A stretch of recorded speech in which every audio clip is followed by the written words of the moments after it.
দুই বর্ধমান জেলার সেরা 10টি খবর নিয়ে আমি দীপশিখা আপনাদের সামনে। আসানসোলের জিটি রোডের উপর ভগৎ সিং মোড় এলাকায় সাইকেল ও ট্রাকের ধাক্কায় মৃত্যু হলো এক ব্যক্তির। ঘটনাস্থলে গুরুতর আহত হয় সেই ব্যক্তি এবং তাকে গুরুতর আহত অবস্থাতেই আসানসোল জেলা হাসপাতালে নিয়ে গেলে চিকিৎসকরা মৃত ঘোষণা করেন তাকে। গর্ভে সন্তান কিন্তু থেমে থাকেনি পড়াশোনা।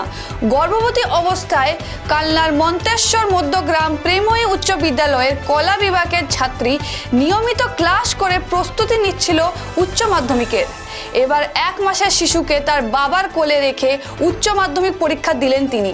তার এই প্রচেষ্টার লড়াইয়ের পাশে দাঁড়ালেন মন্তেশ্বর পঞ্চায়েত সমিতির সভাপতি। 33 নম্বর ওয়ার্ড তৃণমূল কংগ্রেসের উদ্যোগে বিনামূল্যে স্বাস্থ্য পরীক্ষা শিবিরের আয়োজন করা হয়। এই শিবিরটি বর্ধমান উদয়চাঁদ গ্রন্থাগারে আয়োজন করা হয়। আনুষ্ঠানিকভাবে ফিতে কেটে শুভ সূচনা করা হলো। শালানপুর থানার পাহাড়গড়া পুলিশ ক্যাম্প অন্তর্গত সামরি ডাকঘর সংলগ্ন এলাকায় গতকাল এক ব্যক্তির বাড়ি থেকে উদ্ধার হয় গৃহবধূর ঝুলন্ত দেহ। বাপের বাড়ির অভিযোগ তাদের মেয়ের আত্মহত্যা করেনি, তাকে হত্যা করা হয়েছে। শনিবার সকালে পুলিশ মৃতার স্বামীকে তার পরিবার সহ আটক করে। পুরো ঘটনার তদন্ত শুরু করেছে শালানপুর থানার পুলিশ।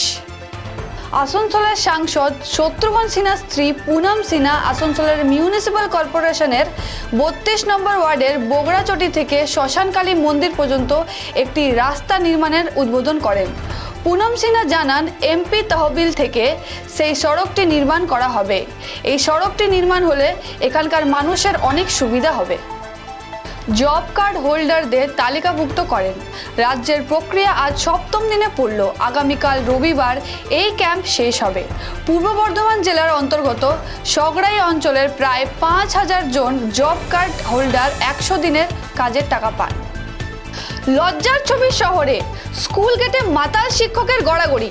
বর্ধমান শিবু কুমার হরিজন বিদ্যালয়ের সামনে শনিবার মাতাল অবস্থায় গড়াগড়ি দিচ্ছিলেন শিক্ষক মশাই। বহুবার ডাকাডাকির পর তার হোশ ফিরে। গোটা ঘটনায় নিন্দা শহরে। সন্দেশখালী ঘটনাকে কেন্দ্র করে এবার পথে নামলো আদিবাসী সম্প্রদায়। জানা যায়, সন্দেশখালীতে যে নিন্দাজনক ঘটনা ঘটেছে নারীদের উপর, মা বোনেদের উপর, তা নিয়ে প্রতিবাদ করতে গেছিলেন প্রাক্তন বিধায়ক নিরাপদ সর্দার। তাদের দাবি, মা বোনেদের উপর যে ঘটনা ঘটেছে তা নক্কারজনক। সন্দেশখালীর মহিলাদের উপর তৃণমূল দুষ্কৃতীদের নির্মম অত্যাচারের বিরুদ্ধে সেখানকার শান্তি ও নিরাপত্তার দাবি, শেখ শাহজাহানের গ্রেফতার সহ বিভিন্ন দাবিতে আজ শনিবার পূর্ব বর্ধমান জেলার কার্জন গেটের বিপরীতে মঞ্চ বেঁধে অনির্দিষ্ট কালের জন্য ধর্ম কর্মসূচি শুরু করেন বিজেপির মহিলা মোর্চা ও যুব মোর্চা। সড়ক দুর্ঘটনায় মৃত্যু হলো 2 জনের। জানা গিয়েছে, একটি খালি ডাম্পার শ্যামসুন্দর থেকে সগড়াই যাওয়ার পথে একটি রাইস মিলের কাছে 2 সাইকেল আরোহীকে ধাক্কা মারে। গুরুতর আহত হয় 2 জন।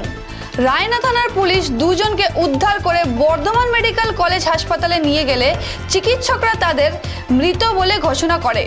ঘটনাটি ঘটেছে পূর্ব বর্ধমান জেলার রায়না থানার অন্তর্গত এলাকায়। দুই বর্ধমান জেলার সেরা 10টি খবর এখনকার মতন এই পর্যন্তই।